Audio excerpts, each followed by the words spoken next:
ka-proud nga taga Southern Leyte nga artist sa atong makauban karong buntaga busa hinabiunta ang lead singer sa Hong Kong Disneyland nga si Giob Rodriguez. Mayong buntag, maupay nga aga Giob. Welcome sa GMA Regional TV Live. Please greet all your family and friends who are watching right now. Hello guys, maupay na aga, maayong buntag sa tanan. Sa this morning Giob, throwback tagamay. Kinsa ba si Giob kani adto? Sige. Ilabi na nga anaa pa siya sa Maasin City sa Southern Leyte. Well, simple raw ang kinabuhi sa una. I'm a third child of a government employee. Akong tatay government employee, akong mama housewife lang. And both are singers. How did you decide nga sugda na jud nimo kining imuhang pangandoy nga mamahimong professional singer?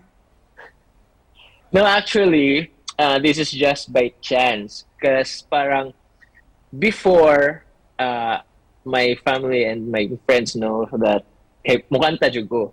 But during fiesta, they had a mini beauty pageant and my aunt asked me na if I can serenade and I say no kasi parang at that point hindi ko ganahan mo perform og mga public, like parang I saw myself na dili para ako. So I sang sa barangay. It started in the barangay. I was invited to audition for a theater prod sa Cebu. So I tried to audition and I got in. It was in Heart of the Musical. It's a proudly Cebuano musical. After that, I went to Manila and I got into Ang Huling El Bimbo the musical, if you have watched it. Pero balikan ko nato katong experience nimo sa All Out Sundays. How was it? Kinsay mo mga nakauban nga mga artists?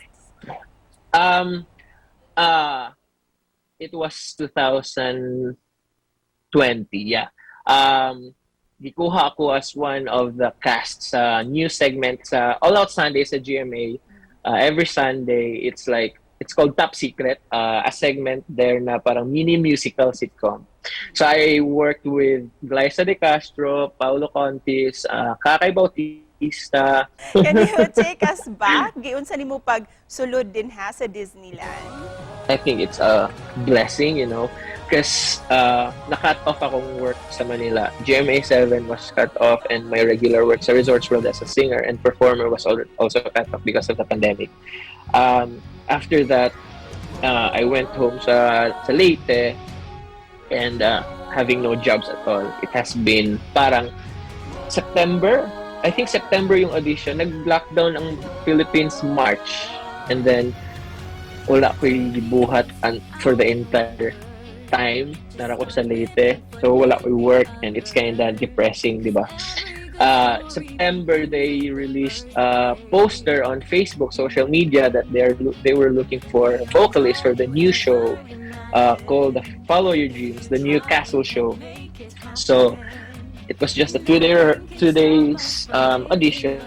And we're so proud of you sa tanan nimong mga achievements, Gio. Busa, di na mo palabyo ning higayon na nga mga miog sample. Gikan kanimo maski a few lines lang just to brighten up our morning. Remember me, though I have to say goodbye. Remember me, don't let it make you cry. 'Cause even if I'm far away, I hold you in my heart. Until you're in my arms again. Remember me. Very Thank nice. you. Pagkanindota. Thank you for that song, Giob. And lastly, unsay mensahe nimo para sa atong mga kapuso nga nagtan-aw karong buntaga? Yes, sa mga kapuso na nagtanaw karong buntag, sa mga Bisaya, and to all the Filipinos who are watching right now, all I can say is just if you have a dream, follow it. There's nothing to fear in the unknown. Thank you, and Godspeed kanimo din ha. We're so proud of you. Thank you so much, GMA Regional TV, for having me. God bless everyone.